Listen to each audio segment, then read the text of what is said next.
Je crois pouvoir vous dire que je paie beaucoup d'impôts. La priorité, c'est la réduction des déficits. Il faut absolument que l'État réduise son train de vie. La détermination du gouvernement, elle est intacte. Et nous réduirons le déficit, voire mieux. Quand les banquiers privés disent aujourd'hui, ah, aujourd'hui la dette c'est un problème public. Je suis sûr que c'est un problème public. On a absorbé votre dette à vous et le bazar que vous avez fabriqué. Bon, ici, la Société Générale fait faillite. Rendez-vous compte. Parce qu'elle a trop prêté à la Grèce. Oui, mais elle a beaucoup gagné d'argent en prêtant à la Grèce. On a donné la responsabilité de la création de l'argent à des acteurs qui ont un intérêt personnel puissant à ce que cet argent soit rare. Pour tenir à la gorge cet État, pour le prendre à la gorge, rien de mieux que l'endetter.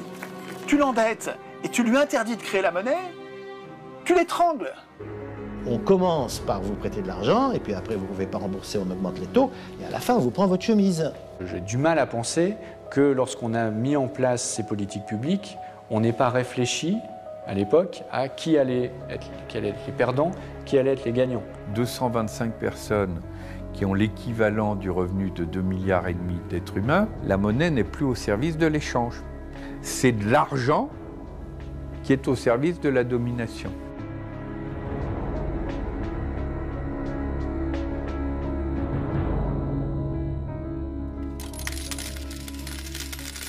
L'argent manque.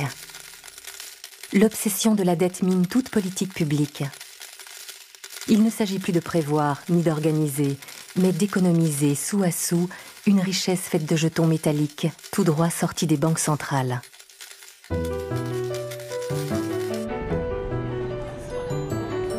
Chaque année, plus d'un tiers des dépenses de l'État va au remboursement de la dette.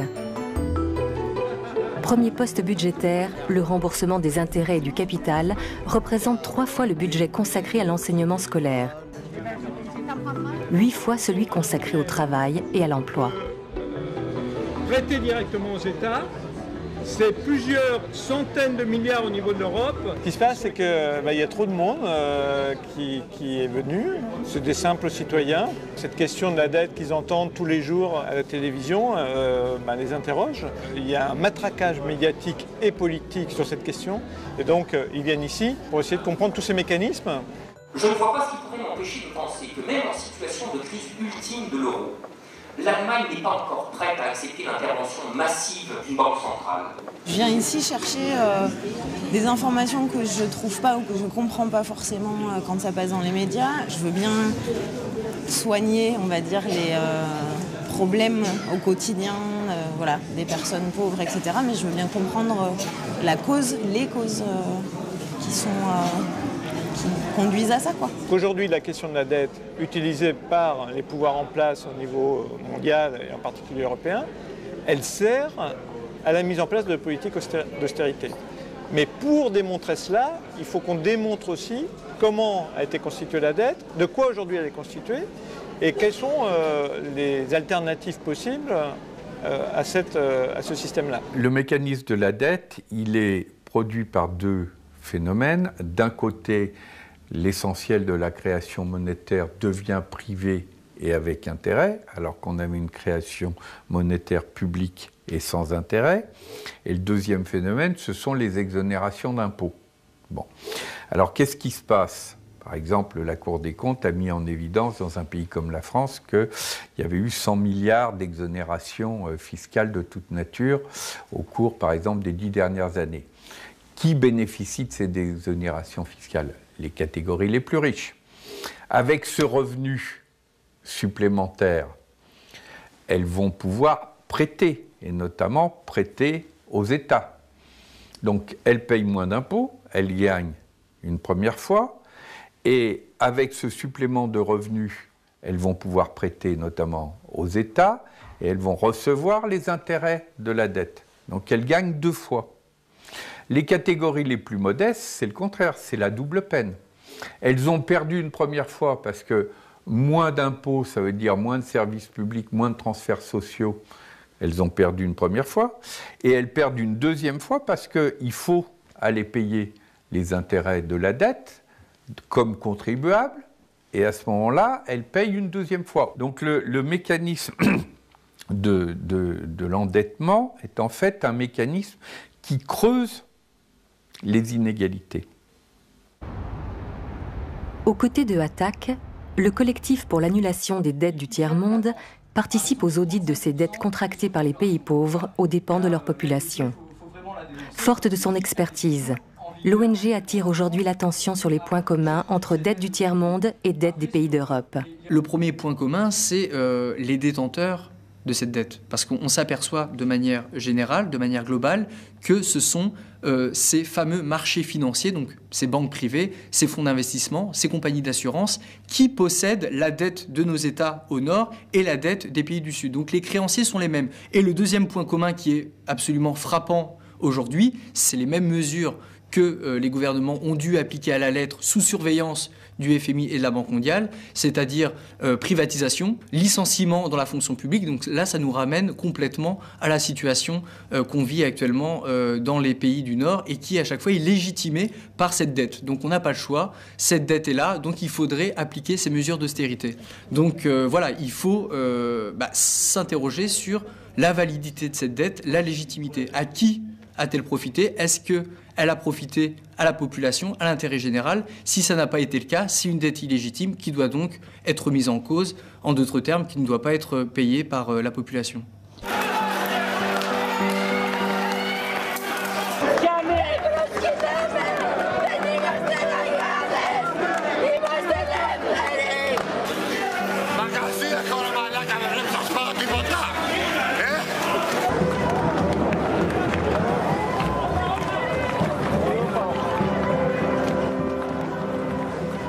On n'a pas encore réglé le problème grec.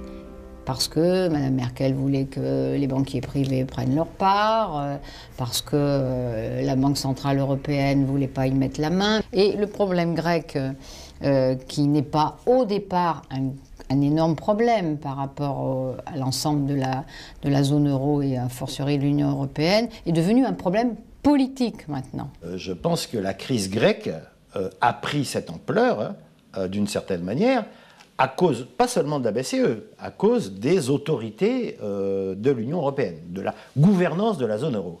Parce que qu'est-ce qu'on a découvert à ce moment-là? En cas de difficulté financière d'un pays, les autres ne peuvent pas venir à son secours. Et que ce pays doit gérer ses dettes ou ses problèmes tout seul.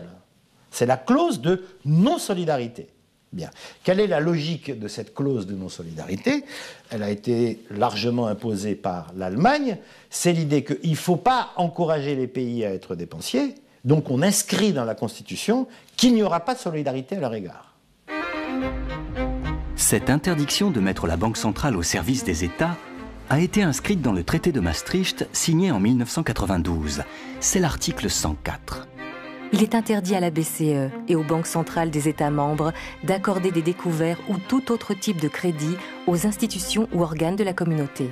Un des travers de ce traité, c'est de mettre les dettes publiques dans la main des marchés financiers. C'est de dire, de toute façon, il faudra que vous passiez par les marchés financiers parce que vous ne pouvez pas vous financer autrement. La Banque centrale ne vous achètera pas vos titres. Jamais. La Banque centrale prête aux banques privées à 0% ou 1,5%, qui prête ensuite aux États à 3, 4 ou 20% à la Grèce. C'est un choix politique de dire les États peuvent ou pas emprunter auprès de leur banque centrale, donc peuvent ou pas créer la monnaie. C'est un choix politique. On n'est pas obligé de faire ça, on n'est pas obligé, on fait ce qu'on veut.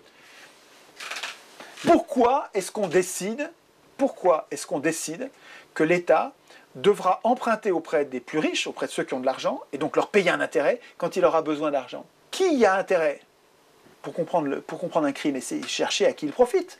Qui a intérêt à l'article 104 de Maastricht? Pas fait ça pour rien. Il y a une idéologie là derrière. Et l'idéologie, c'est que c'est les marchés qui peuvent discipliner les États.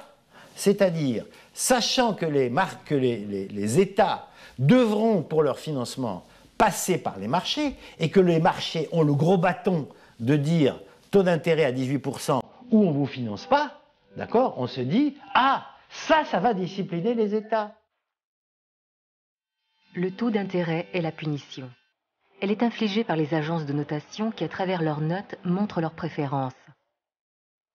Quand les Grecs proposent un référendum sur la dette en 2011, leur note est baissée. Les licenciements dans la fonction publique ou la privatisation des services publics sont, eux, interprétés comme des signes positifs. Si la dette submerge un État, il doit payer davantage. Il n'y aurait pas d'autre alternative.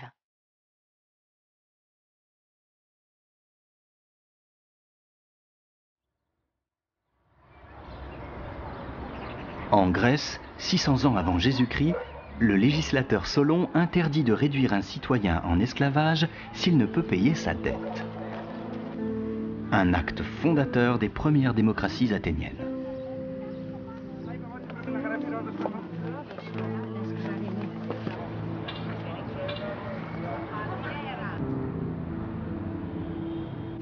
Dominique Hollard travaille au cabinet des médailles à Paris. Pour ce spécialiste de l'Antiquité, les crises monétaires sont fréquentes au cours de l'histoire. Mais la situation actuelle est un peu curieuse.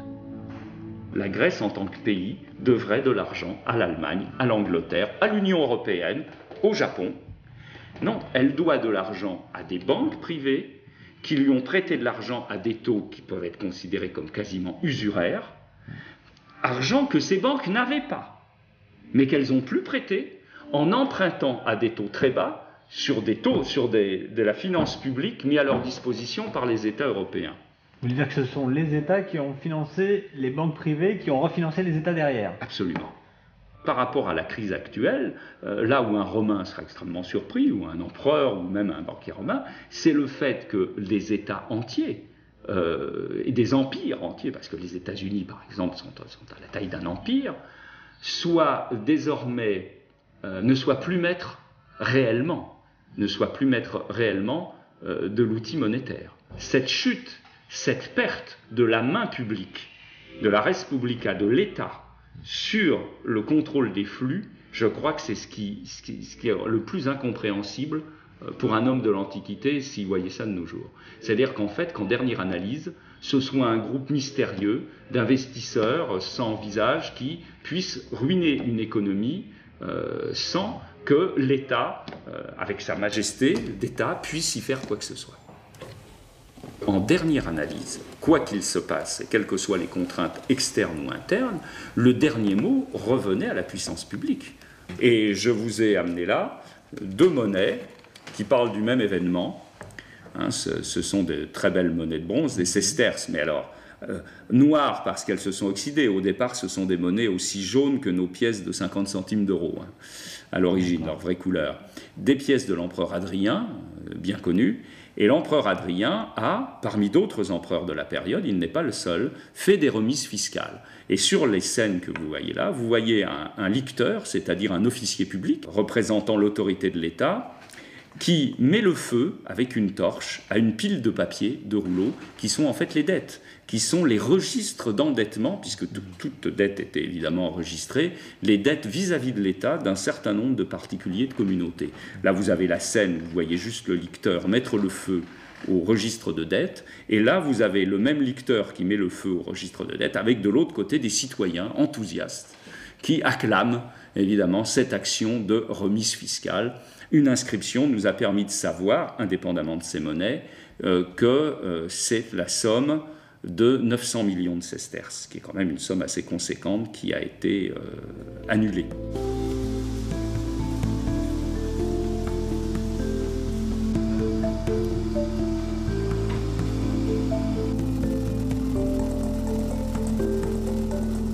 Pourquoi les banques centrales sont-elles autonomes? Parce que la grande frayeur de tout le monde, des investisseurs, on connaît la nature humaine, c'est que quand l'État a à sa disposition la planche à billets, il a tendance à la faire fonctionner. C'est très clairement éviter les dérives inflationnistes. La Banque centrale européenne est là pour contrôler que l'euro, comme monnaie, ne glisse pas dans un processus inflationniste. Si, lorsque la Banque centrale se met à émettre beaucoup d'argent, c'est-à-dire qu'il y a beaucoup de liquidités dans le système, ça veut dire qu'à partir de là, les banques peuvent distribuer elles-mêmes et créer elles-mêmes beaucoup de monnaie.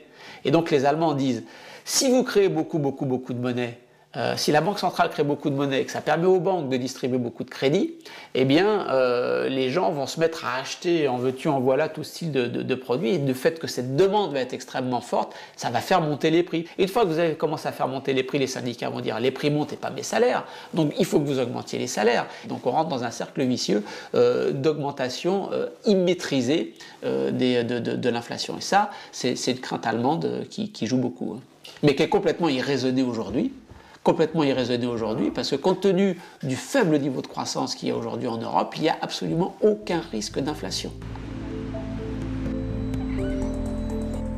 Député européen, l'écologiste Pascal Canfin est confronté quotidiennement au dogme de l'orthodoxie monétaire, défendu par les experts de l'Union. Leur analyse, c'est que le contrôle de l'inflation, par tous les moyens, c'est la clé d'une société démocratique. Et donc, pour faire ça, il ne faut pas laisser aux États la possibilité de manipuler les prix. Donc, une banque centrale indépendante qui a comme objectif unique la limitation du taux d'inflation, sachant qu'aux États-Unis, non seulement elle n'est pas indépendante, mais qu'elle a deux objectifs, la croissance et l'inflation. Donc on est dans un cas européen qui est atypique au niveau mondial. C'est vraiment la duplication du cas allemand.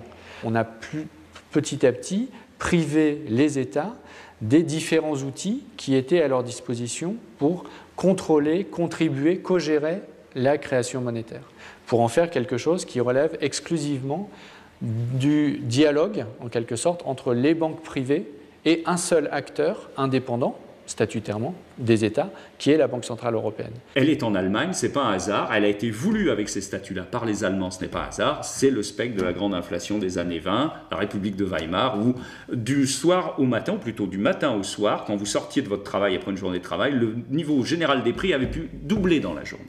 Il fallait, vous connaissez les images, les gens qui allaient chercher les denrées dans les magasins, chez les commerçants, avec des brouettes remplies de billets de banque, les billets de 1 million, puis 10 millions, puis 100 millions, puis 1 milliard, 10 milliards de marques, etc. La fuite accélérée devant la monnaie.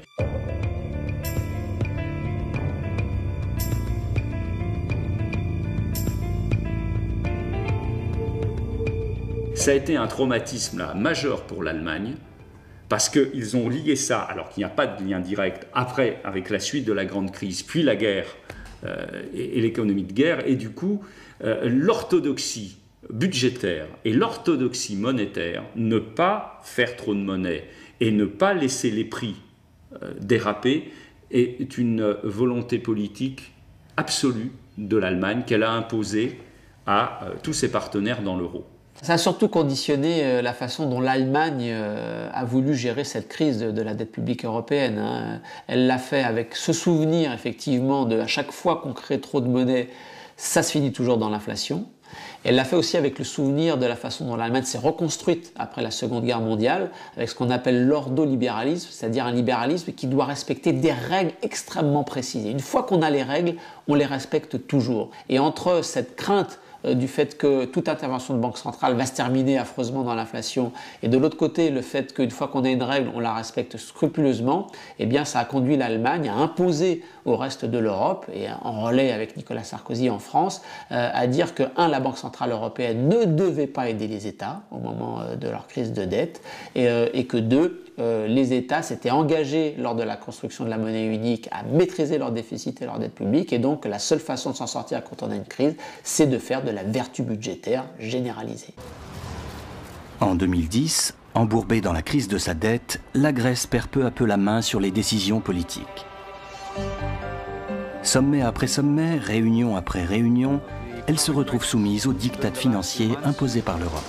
Yet both the government and the Greek people are absolutely determined to change the path for Greece, to make the path one of stability and growth. Only yesterday we took very strong measures, an adjustment package with a majority in Parliament, showing the will to move forward. And we are determined to move forward. Thank you.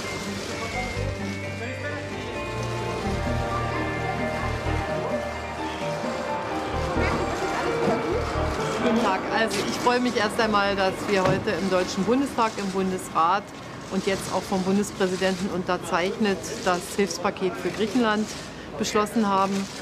Die Griechen selber haben ein sehr anspruchsvolles Programm auch beschlossen und ich glaube, auf dieser Grundlage haben wir einen wichtigen Beitrag zur Sicherung der Stabilität des Euro insgesamt geleistet.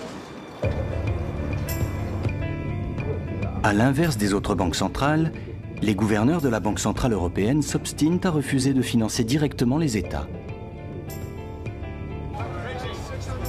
Les marchés en déduisent un possible défaut des États de la zone euro, puisque la BCE refuse de jouer les garants en cas de problème. Les taux d'intérêt demandés à la Grèce grimpent en flèche. La BCE vient de créer les conditions idéales pour une spéculation sans limite sur la dette des États de l'Union. Vous achetez des contrats à terme, donc en fait vous achetez... Voilà, Philippe Murer est un ancien des salles de marché. Il s'est aujourd'hui reconverti dans l'enseignement, où il explique les mécanismes sous-jacents à la crise. Le cuivre, puis le coton, le sucre, Oui, le sucre, le riz, et voilà, et en un clic, boum, vous avez traité quoi. Et donc vous voyez, pour travailler sur de la dette italienne, si vous voulez travailler sur de la dette italienne, donc là j'ai mis combien? J'ai mis 1 milliard, il me faut une marge de 34 millions d'euros. Vous pouvez travailler, investir 1 milliard d'euros en n'en ayant que 3%. Il vous suffit de 3% de cet argent pour investir. Donc vous pouvez manipuler avec peu d'argent, manipuler les marchés, travailler les marchés de façon complètement excessive. L'État italien n'a pas le droit d'emprunter, mais vous, en tant que spéculateur, si vous travaillez en tant que spéculateur sur la dette italienne, vous avez le droit d'emprunter. Et au bout d'un moment, quand les taux d'intérêt deviennent trop importants, sur l'Italie, on a frôlé le cas grec. Quand les taux d'intérêt montent à un niveau trop important, ça devient autoréalisateur, puisque la dette est importante et en plus vous payez très cher. Donc c'est fini, vous ne pourrez jamais rembourser. Il faut quand même comprendre que dans les marchés, la dette des États est normalement un taux sans risque. Moi j'ai beaucoup de problèmes d'ailleurs. Tous les livres sur les marchés financiers vous parlent de la dette d'État comme un taux sans risque. J'ai un vrai problème pour enseigner à la Sorbonne mes cours de finance, puisqu'on parle tout le temps de taux sans risque. Ce n'est plus un taux sans risque, puisqu'on voit que les États peuvent faire faillite. Maintenant, le taux sans risque n'existe plus. Plus personne n'a de taux sans risque. Les États sont-ils le dernier joujou à la mode des marchés financiers? En faisant tomber cette barrière ultime qu'est la confiance dans l'État, plus aucune valeur n'est jugée sans risque. Et le risque, c'est le moteur de la finance. Le risque d'une faillite de la Grèce va doper les taux d'intérêt auxquels le pays emprunte. Pour les emprunts à 5 ans, ils passent de 4% en juillet 2008 à 15% en juillet 2010, puis 20% un an plus tard pour atteindre aujourd'hui 28%. Ce risque génère de nouveaux contrats d'assurance, comme les CDS qui viennent s'ajouter à la liste des produits spéculatifs. Chaque nouveau risque est comme un nouveau terrain de jeu pour les traders. Tant qu'on n'a pas, d'une part, créé un contre-pouvoir en matière de société civile, et tant qu'on n'a pas fait des réformes structurelles sur les marchés financiers, par exemple pour dire vous ne pouvez pas assurer un risque que vous n'avez pas, pour dire si vous êtes une banque et que vous financez un fonds spéculatif, à ce moment-là, vous ne pouvez pas avoir la garantie des États, etc. Un certain nombre de mesures structurelles, on est finalement dans un système financier qui n'a pas suffisamment changé par rapport aux dérives des années 2000. Sur les 3200 milliards de dollars qui s'échangeaient quotidiennement sur les marchés financiers avant la faillite de Lehman Brothers en 2008, sur ces 3200 milliards, 97,3% exactement, ne correspondait pas à des biens et des services réels. C'était de l'économie spéculative qui tournait sur elle-même. Wall Street, c'est-à-dire New York, a versé à ses traders, managers, etc., 140 milliards de dollars pour une année, pour quelques milliers de personnes, sous forme de bonus, dividendes. C'est la moitié de la dette grecque.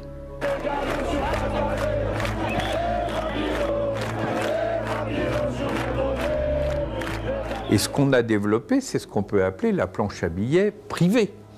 Et les excès de la planche à billets privée ont été encore bien pires que les excès de la planche à billets publique.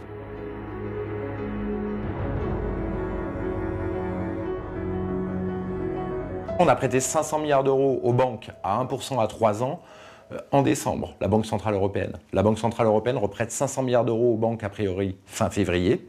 Et tout ça aurait pu être investi dans des projets rentables pour l'Europe et surtout qui permettent de la croissance et qui permettent aux gens de se sortir du chômage. La planche à billets, en réalité, tourne à plein régime. Depuis le lancement de l'euro, la masse monétaire a augmenté 4 fois plus vite que le PIB de la zone euro. Mais cet argent, même s'il est escorté par les États, n'est plus la monnaie de l'État. Le choix de financer les banques privées plutôt que les États ne choque pas les économistes les plus orthodoxes. Dans les médias, rares sont ceux qui s'aventurent à mettre en cause ce dogme néolibéral. L'économiste Bernard Maris est une exception dans ce petit monde des experts. Ok, on y va, nous. Hein. Allez-y au boulot, là. Pas là pour rigoler. Merci, Bernadette. Chroniqueur à Charlie Hebdo et à la radio, il plaide résolument pour une intervention des banques en faveur des États. À tous. Il y a Bernard Maris, l'encadreur de personnalité. Le samedi matin, il vient faire à France Inter le portrait d'une personnalité sous forme de devinette, sans compromis. Alors, le problème du travail, c'est la graisse. Il faut dégraisser. Vous voyez, alors au Maroc, les gens sont maigres, je les paye 240 € par mois et ils sont contents. Qu'est-ce que vous préférez, gagner 240 € par mois ou vous noyer en essayant d'atteindre les côtes espagnoles? Donc j'arrive au Maroc, je parle couramment arabe et brésilien, anglais bien sûr, et japonais, et j'aime les peuples. Et je suis Alexandra. Alors, on n'a parlé que de vous cette semaine. Carlos Ghosn, le PDG de Renault. The killer himself. En décembre 2011, le nouveau président du Sénat, le socialiste Jean-Pierre Bel, nomme Bernard Maris conseiller général de la Banque de France. Bernard Maris est désormais au cœur de la forteresse. Une bonne partie, hein, petit HLM contrée vulnérable. Par quel mécanisme les banques privées fabriquent-elles de la monnaie? Elles le fabriquent elles-mêmes avec l'autorisation de la Banque centrale. C'est-à-dire que si par exemple, vous avez vous achetez un immeuble qui vaut, je sais pas moi, 500 000 €, eh bien la banque va fabriquer 500 000 € à partir de rien. Alors, vous me direz, elle ne fabrique pas 500 000 € de billets. Si, elle fabrique 500 000 € de billets qu'elle peut vous donner. Sauf que c'est une écriture, parce que vous n'allez pas chercher pour payer votre immeuble 500 000 € en billets. Vous le paierez par chèque. Donc ce sera. Mais c'est la même chose. Si vous vouliez le payer en billets, elle vous donnerait 500 000 € en billets qu'elle irait demander à la Banque centrale. Parce qu'elle dit, voilà, j'ai une créance sur monsieur qui vaut 500 000 €, qu'est-ce que vous me donnez en échange? Et la Banque centrale dit, je vous donne 500 000 € en billets. Sauf que comme ces billets, ils ne sont jamais demandés, ça circule sous forme d'écriture. Mais c'est bien de la créer. Il faut bien comprendre ça. Quand on a compris ça, on a tout compris la monnaie. C'est que la banque fabrique à partir de rien de l'argent. C'est le métier de banquier. La banque crée ex nihilo de l'argent. Ça, c'est quelque chose qui est très difficile à comprendre.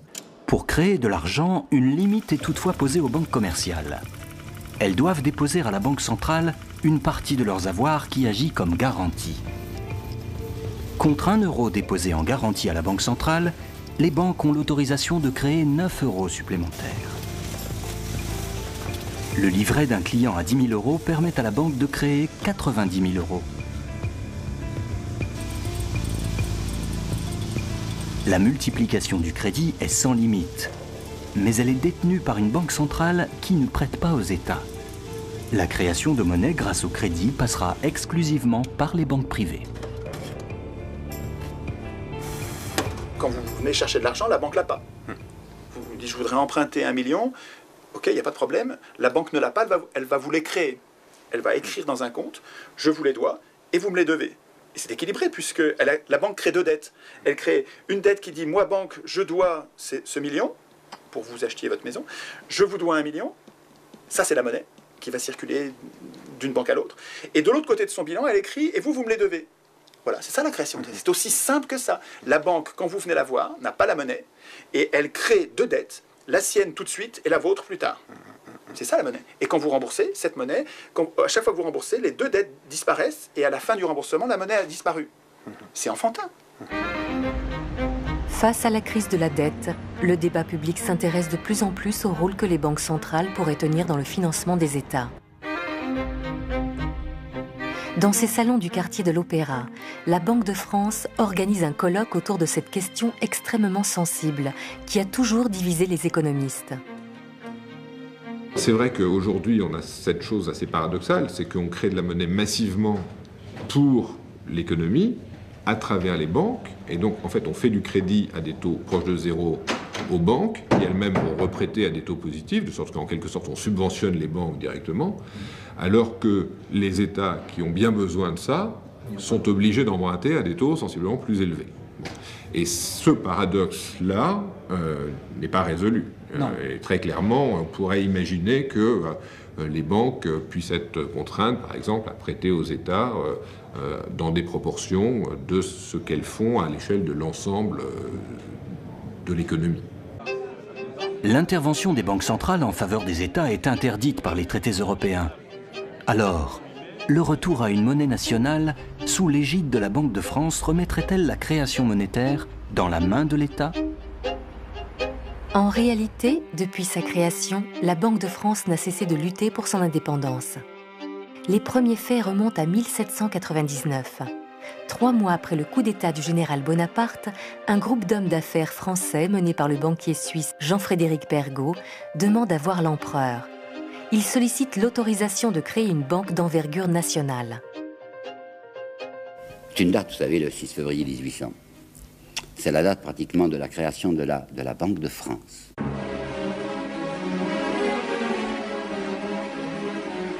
Le 6 février, M. Pergaud s'amène avec un plan. C'est tout écrit, là, va lire une déclaration à Bonaparte, et voici les termes principaux de cette déclaration. Libre par sa création, qui n'appartient qu'à des particuliers. La banque que je propose de créer, écoutez bien, ne négociera avec le gouvernement que lorsqu'elle y rencontrera ses convenances et le complément de ses sûretés. Néanmoins, cette banque s'appellera la Banque de France, mais elle ne sera à aucun degré une banque gouvernementale. Est-ce que vous avez compris? C'est une entreprise strictement privée. C'est un groupe d'hommes d'affaires qui vient demander à Bonaparte, parce qu'il est le chef de la France, le droit de mettre une étiquette fallacieuse sur leur maison. On mettra Banque de France pour faire croire à la clientèle que c'est une banque au service de la France, alors que ça sera simplement leurs intérêts privés, mais comme il y aura Banque de France, vraisemblablement les capitaux afflueront.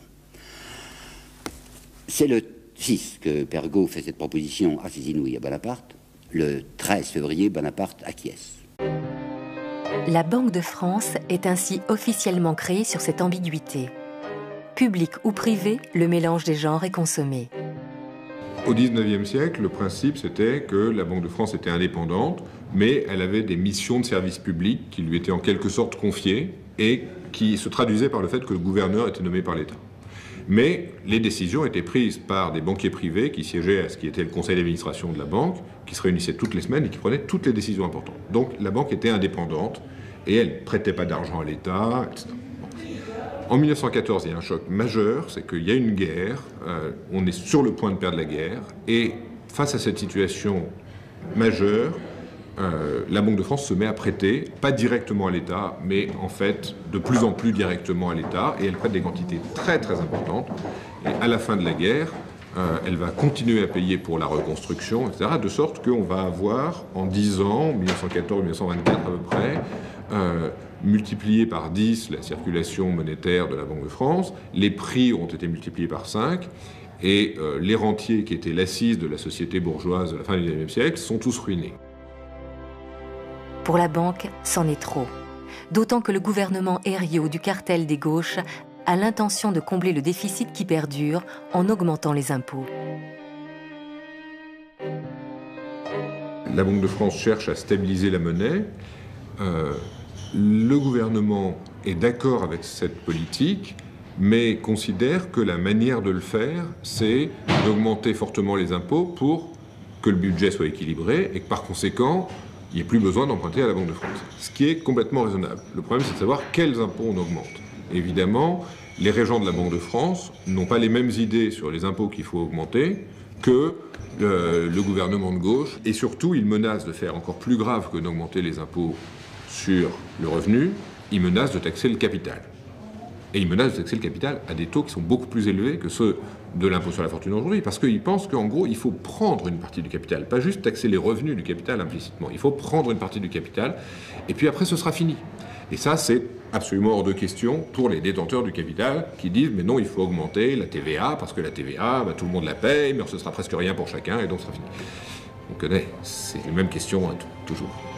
Le milieu des affaires et de la finance organise la riposte. Les bons du Trésor, qui alimentent le budget de l'État, sont victimes d'un boycott.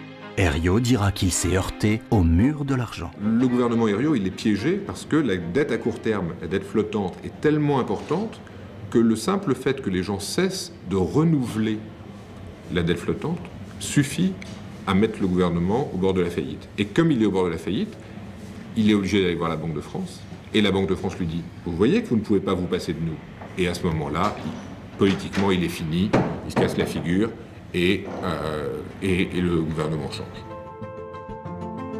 Pour le Front populaire, arrivé au pouvoir en 1936, le statut privé de la Banque de France est incompatible avec l'intérêt général. La loi du 24 juillet 1936 en modifie les statuts. Les administrateurs de la banque ne seront plus nommés par les actionnaires privés, mais par le gouvernement.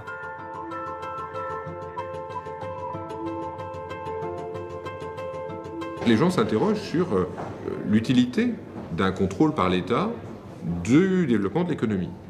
Et prendre le contrôle de la monnaie, c'est évidemment considéré comme la première étape pour pouvoir faire ça.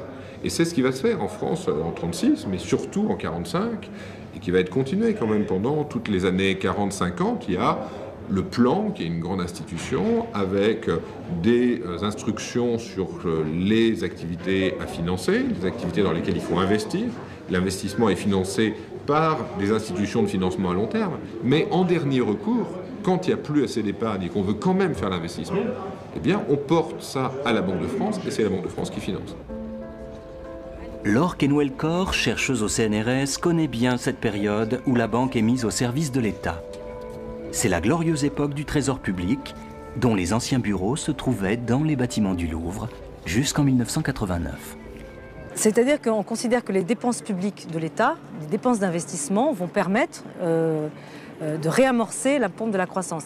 Par exemple, l'État finance des grands travaux de bâtiments et de travaux publics, etc. Donc par là, ça réamorce la croissance. C'est tout simple, hein, c'est les dépenses d'investissement. Et il y a également le dépôt des correspondants. Alors ça, c'est une innovation française, c'est-à-dire que vous avez la Caisse nationale de crédit agricole, les entreprises nationalisées comme la SNCF ou EDF, qui sont obligées de déposer leurs fonds au Trésor. Les comptes chèques postaux aussi déposent leurs fonds au Trésor. Tout ça fait une espèce de trésorerie formidable au Trésor qui peut donc financer et dépenser au nom de l'État. C'était considéré comme un système qui marchait bien, hein, qui a financé la croissance. Hein. Et c'était le cas ou pas au final? Bien sûr, on avait 5% de croissance par an à l'époque, hein, pendant 30 ans. Avec le circuit du Trésor public, l'État contourne la Banque de France pour créer sa propre trésorerie et couvrir ses dépenses budgétaires. La recette marche plutôt bien. La France connaît les 30 glorieuses. Donc c'est du financement de l'activité économique, et c'est pour ça que ça ne crée pas beaucoup d'inflation, mais c'est un financement de l'activité économique dans une activité économique qui est assez largement dirigée par l'État. Et ça, c'est aussi une chose qui ne plaît pas beaucoup aux libéraux. Et donc, dans la vague de grandes réformes libérales qui commence dans les années 70 et surtout au début des années 80 en France, on va insister pour remettre la Banque centrale à sa place, sous indépendance complète, de manière à ce qu'elle ne risque pas de se mettre au service de l'État, que ce soit en le finançant directement ou en finançant ses programmes. En 1972, les statuts de la banque sont rediscutés devant le Parlement. Contrairement à ce qu'on leur fait souvent dire, ces nouveaux statuts ne mettent pas fin aux avances gratuites que la banque fait à l'État, mais ils en compliquent l'accès. Le contexte international va faire le reste. Sous l'impulsion de Ronald Reagan et de Margaret Thatcher, la finance est dérégulée. Les frontières de l'argent s'évanouissent dans les années 80. Peu à peu, l'État, fortement encouragé par la Banque de France elle-même, se tourne vers les marchés internationaux de capitaux pour financer son déficit. Qui fait ça? Qui demande ça? C'est pas vous, c'est pas moi, c'est pas les fonctionnaires. C'est les créanciers qui demandent ça. Parce qu'ils ont peur que si l'État met trop d'argent en circulation, il y ait de l'inflation, et que l'inflation a un effet immédiat, c'est que l'inflation ruine les rentiers et les créanciers. Donc, le lobby qu'on va appeler rentiers, créanciers, tous les gens qui ont de l'argent, les gens qui ont des patrimoines, les gens qui, etc., ne veulent pas qu'il y ait d'inflation. Pour eux, la valeur de l'argent est absolument essentielle. Et l'économie, c'est une bagarre des créanciers et des débiteurs. Tantôt, c'est les débiteurs qui gagnent.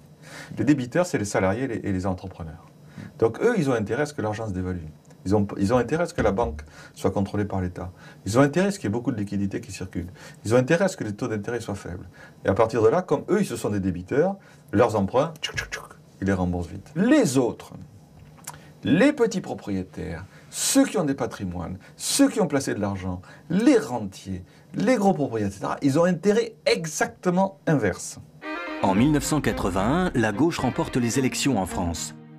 Pour honorer le programme de relance qu'elle a promis, elle a besoin du concours de la banque.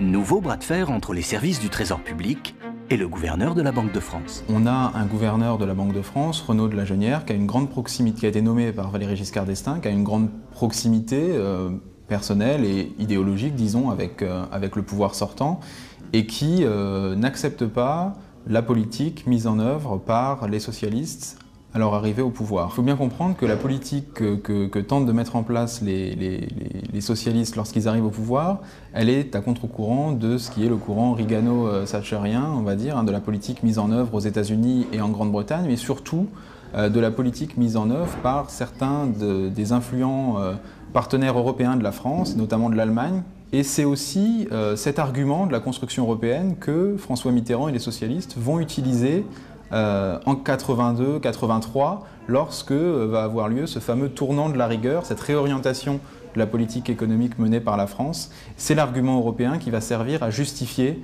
ce que certains ont pu percevoir comme un revirement, voire comme un reniement. La construction européenne va reléguer la Banque de France au second plan, sous le contrôle de la Banque centrale européenne, qui fédère toutes les banques centrales de l'Union. Mais l'objectif reste le même. Indépendance maximum à l'égard du pouvoir politique. En quelque sorte, il y avait l'idée qu'il fallait sortir les États du jeu, sortir la puissance publique du jeu, en faisant une banque centrale indépendante d'un côté, des banques privées, de fait, indépendantes des États de l'autre. Alors évidemment, on pourrait dire, aujourd'hui, malgré tout, on est dans une situation particulière, les États sont en grande difficulté, et en particulier parce qu'ils ont sauvé une grande partie de l'économie privée de la crise, et il faudrait bien quand même qu'il y ait quelque chose comme un retour du balancier pour les sauver. Et là, la protection des banques centrales, c'est de dire, mais levez des impôts si vous voulez, nous, on n'a pas à financer ça par la création monétaire. Alors évidemment, les mêmes qui d'un côté disent, quand on est banquiers centraux, on ne va pas créer de monnaie, de l'autre côté, ils disent on ne peut pas lever les impôts parce que ce serait très mauvais pour la concurrence internationale. Donc c'est compliqué, hein, on voit bien qu'il y a aussi des intérêts de groupe, voire de classe, qui sont derrière ça, mais la doctrine monétaire, elle reste très établie, alors qu'en fait on ne sait pas quelle est la quantité de monnaie qu'on pourrait créer, combien on pourrait faire de crédit avant que l'inflation réellement émerge.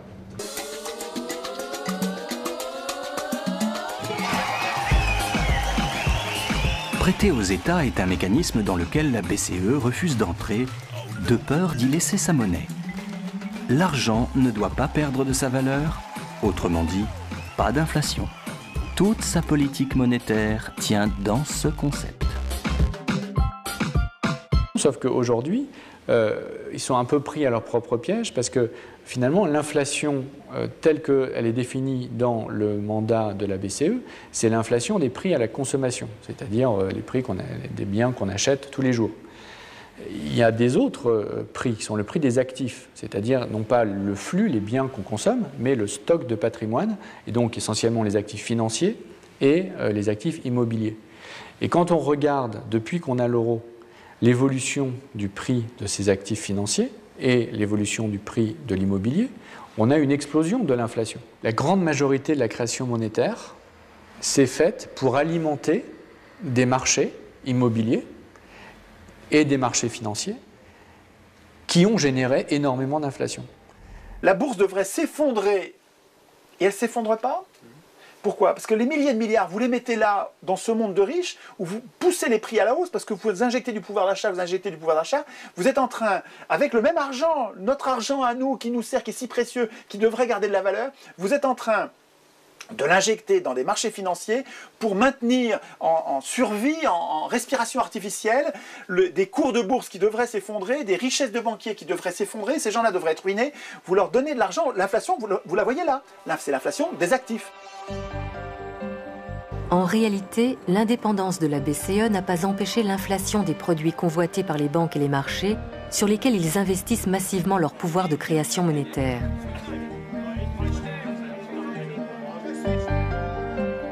Ces masses de monnaie virtuelle, scripturales comme on l'appelle, constituent une sorte de nuage de crédit qui se dilate et se contracte en permanence et sur lesquels les banques centrales n'ont aucun pouvoir.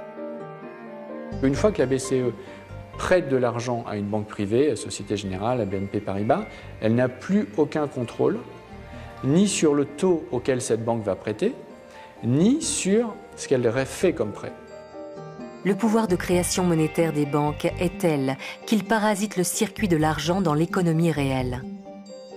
De véritables tsunamis de monnaie fondent sur des secteurs entiers de l'économie et font monter les prix. Café, pétrole, immobilier, céréales. L'argent cherche à faire de l'argent.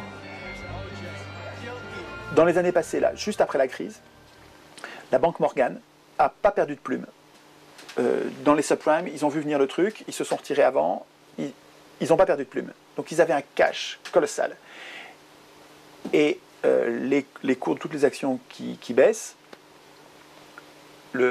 ça sent le roussi gravement.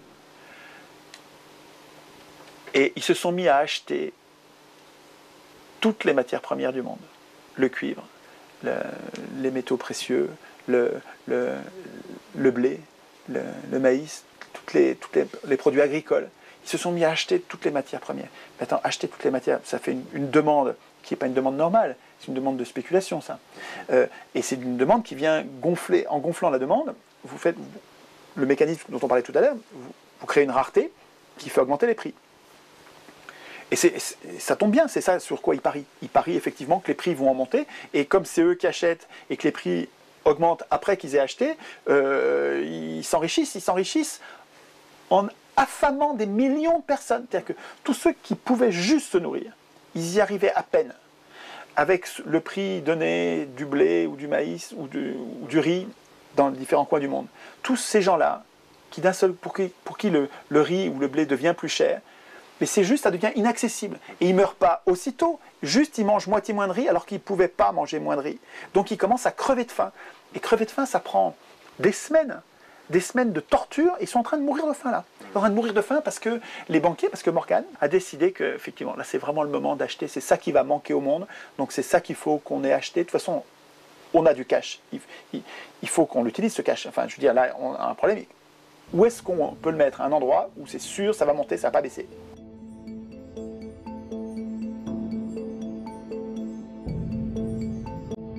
Comment sortir de ce piège dans lequel l'argent nous enferme? La question n'est pas nouvelle.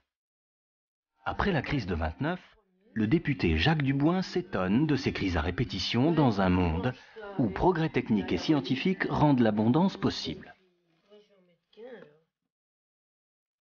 Sa fille Marie-Louise Duboin a conservé toutes ses archives. Elle écrit et continue de militer pour que l'argent redevienne un bien commun. Ce qu'on appelle la crise. Et ça date de 1933. Dans son essai « Coule ahuri, la misère dans l'abondance », Jacques Duboin a dressé le portrait d'une France plongée dans une crise paradoxale. Voilà Coule ahuri tout seul et le sous-titre « Ou la misère dans l'abondance ». Coup débarque en France avec l'ordre, la mission que lui a confié son père d'aller voir quel cataclysme s'est abattu sur la France pour que tout d'un coup il y ait tellement de chômeurs, des gens qui n'ont rien à manger. Est-ce que les champs ont été détruits? Est-ce qu'il n'y a plus de vaches? Il n'y a plus de blé? Qu'est-ce qu'il y a? Alors coup il débarque, il va voir les gens, il voit une France merveilleuse, des champs verts, des prés, il questionne les gens, il voit justement, entre autres dans l'histoire, il voit un paysan, il lui dit « Alors, comment ça va ?»« Bof, mal, dit le paysan. »« Pourquoi ? Vous avez pas... »« Oh, mais au contraire, on a produit beaucoup trop, on a beaucoup trop de blé. » Alors qu'il dit « Si vous avez du blé, c'est formidable, vous allez pouvoir faire du pain, vous allez nous... » Ahuri, lui, il traite d'ahuri. Bien sûr que non, si j'ai trop de blé, il va pas se vendre, moi j'aurai rien. Donc il faut détruire du blé pour que j'ai de l'argent. Dans son livre « La grande révolution qui vient », Jacques Duboin écrivait « Au prix d'efforts surhumains, les hommes ont réussi à obliger l'énergie qui dort dans la nature à faire naître l'abondance.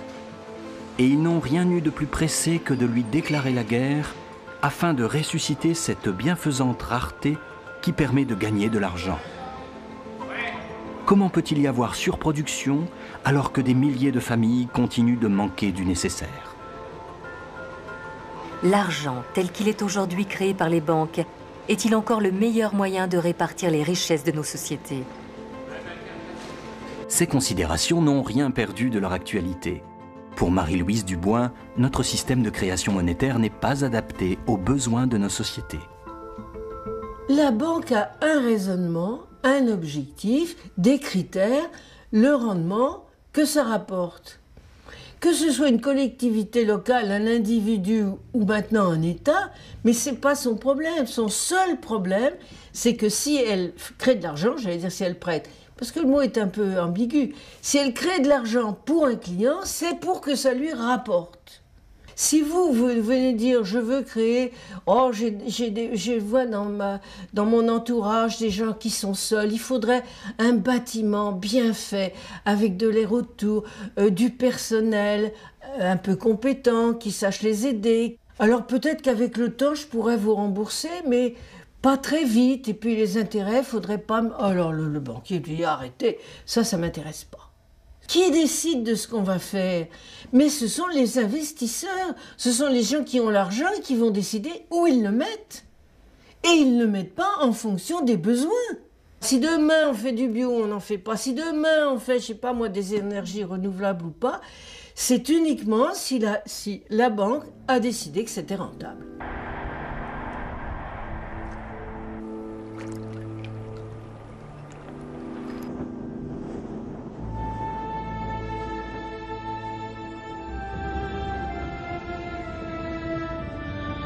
L'enjeu dans lequel on est, donc maintenant, c'est est-ce que, à l'occasion de cette crise majeure de l'histoire du capitalisme, on va être à même de mettre fin à cette économie de confiscation, donc de re-réglementer la finance, de refaire qu'une banque, ça sert à faire du crédit à des particuliers, à des entreprises pour qu'elles investissent et pas spéculer avec l'argent des particuliers. Bon. Est-ce qu'on va être capable de rétablir une économie normale, ou bien est-ce que cette économie de confiscation va se poursuivre par d'autres moyens? Voilà, c'est ça l'enjeu du moment actuel. C'est ça l'enjeu du moment actuel. Parce que l'autre choix dont on n'a pas parlé, c'est on ne paye pas. Face à la crise de 2008, un seul pays d'Europe a refusé de payer pour les banques.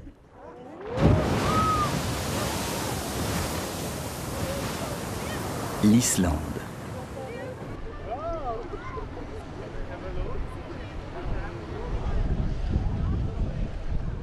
C'est une île, donc les gens se connaissent, etc. Ils partagent des histoires ensemble, ils sont là l'hiver, ensemble, pas seulement l'été, quand les touristes viennent les voir, et c'est petit, bien. Donc, profitant de cette particularité-là, ils ont une attitude absolument magnifique, magnifique. Ça veut dire qu'ils sont allés dans les banques et ils ont dit, hop, on sort les actifs domestiques, donc les avoirs des Islandais, voilà. Tout ce qui est actifs étrangers, tout ce qui est activité spéculative, tout ce qui est ce avec quoi les gens se sont gavés pendant des années, terminé, on fait défaut. Suite à la crise des subprimes, la banque privée islandaise iSave et sa maison mère Landbanski doivent rembourser 4 milliards de dollars à des clients hollandais et britanniques. Le gouvernement annonce qu'il prendra en charge cette dette privée.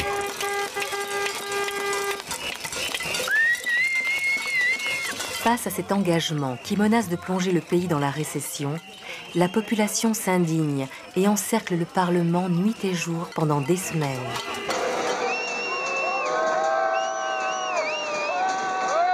Cette résistance de la population islandaise plonge la communauté financière dans la consternation.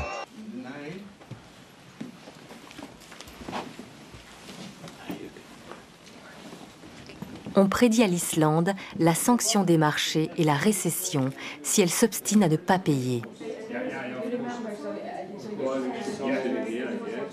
L'affaire Icesave tombe plutôt mal, alors même que le pays est en train de remettre officiellement sa demande d'adhésion à l'Union. La Commission est en train de préparer son opinion sur la demande d'adhésion de l'Islande. Et dans ce contexte, des questions comme par exemple le cas Icesave, mais aussi toutes les questions relatives au contrôle des capitaux seront analysées de très près. La pression exercée était « on ne peut pas vous garantir que vous rentrerez, mais si vous ne commencez pas par payer, les négociations vont vraiment mal se passer ». Les Anglais ont utilisé une loi antiterroriste qui a été émise après 2001 et qui devait être utilisée uniquement contre Ben Laden ou la Corée du Nord. Et elle a été utilisée contre une banque islandaise, sachant que les liens historiques d'amitié, de culture, d'histoire entre l'Islande et l'Angleterre. L'Islande, c'est le pays des Vikings. Ils ont occupé l'Angleterre 36 fois. Il y a des dynasties entières anglaises qui ont des origines vikings dans la nuit des temps. Bah non, ça a mis un sérieux coup de froid. Oui, ça a mis un sérieux coup de froid. Les Islandais refusent le chantage. Ils se donnent rendez-vous devant la maison du président. Au petit matin, ils arrivent de toute l'île pour lui demander d'organiser un référendum sur le remboursement de la dette.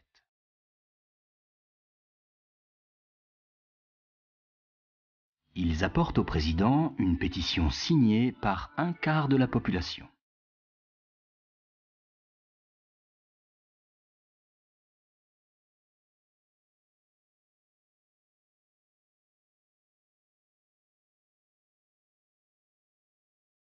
Face à cette mobilisation, le président islandais accepte d'organiser le référendum. Le 6 mars 2010, les Islandais votent à 93% contre un remboursement de la dette privée avec de l'argent public.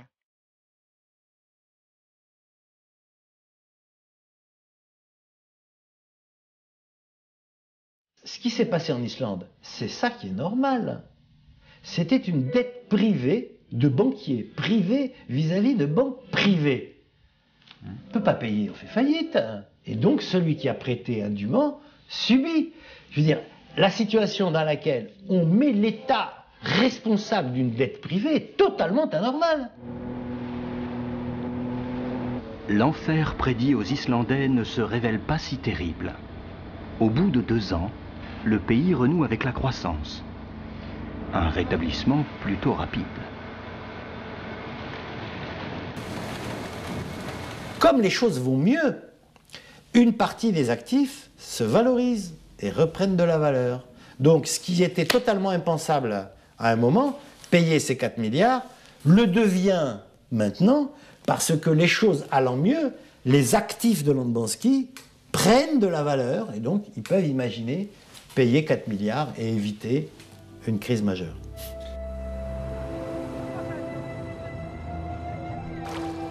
En protégeant l'argent public, les Islandais ont sauvé leur petite île. Cette expérience, peu commentée dans les médias, a débouché sur le projet d'une nouvelle constitution qui protégerait l'État des dérives de la finance.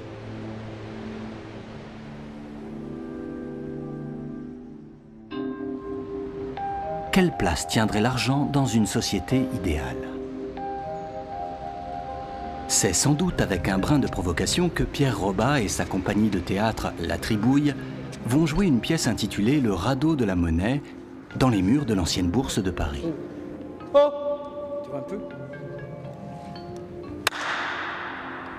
La Tribouille veut utiliser les décors pour faire réfléchir les spectateurs sur ce qu'est réellement l'argent et débloquer les imaginaires. C'est le tableau des cotations, enfin l'ancien tableau des cotations. Ce qui est marrant d'imaginer, c'est que des gens ici ont paniqué et ont été à un moment donné dans des moments d'euphorie totale, en regardant des chiffres et en regardant des noms de sociétés. Ce qui motive souvent les marchés, ce sont des émotions. Ça peut être la peur, la panique, l'euphorie, des choses qui sont totalement irrationnelles. On est tous chargés d'émotions et ces gens-là qui nous parlent de règles, de choses bien établies, eux aussi sont chargés d'émotions. Et que donc ça joue sur les marchés. Donc on peut très bien, nous aussi, construire des règles, participer de manière démocratique à des choix sur la monnaie, sur les banques centrales, sur l'émission de monnaie, etc. etc. quoi. Le radeau de la monnaie met en scène un spectateur qui veut payer son billet d'entrée avec une caisse de pommes. J'aime ce tintement. Ça teinte comme un appel. Hop là. Bon, hey, on échange les pommes contre un billet et puis voilà. Mais non, mais tu inventes une convertibilité qui n'existe pas. On ne vit pas sur la planète Mars. Non. Les règles du jeu monétaire sont valables pour tout le monde. Ça vaut combien un kilo de pommes? Non, pas question de convertir. On n'est pas à la bourse, mais dans un théâtre. On est tous des experts dans nos propres vies. Donc l'économie, l'environnement, la monnaie, les systèmes d'échange, on doit pouvoir s'en emparer et trouver des outils pour trouver des solutions, voilà, aux problématiques qui se posent aujourd'hui. On réglera le problème que si on comprend. Et si on ne comprend pas l'histoire, on est condamné à la revivre. En fait, notre problème, c'est qu'on est inculte. Le temps de comprendre le réel, il nous faut une vie. Et c'est le moment de mourir. Et à chaque fois, les générations se font enfumer parce qu'elles sont incultes. L'économie, c'est très simple. En tout cas, ce qui est important est très simple. Ce qui est compliqué n'a pas d'importance. Ce qui est compliqué, en fait, très souvent, soit ce sont des jeux de spécialistes qui se perdent dans leur complexité, et tant mieux pour eux, c'est leur problème, soit ce sont des écrans de fumée qui servent à nous distraire de l'essentiel pour que nous ayons l'impression que seuls des experts peuvent maîtriser, et donc pour nous tenir à l'écart. Mais ce qui est important en économie et en droit est simple.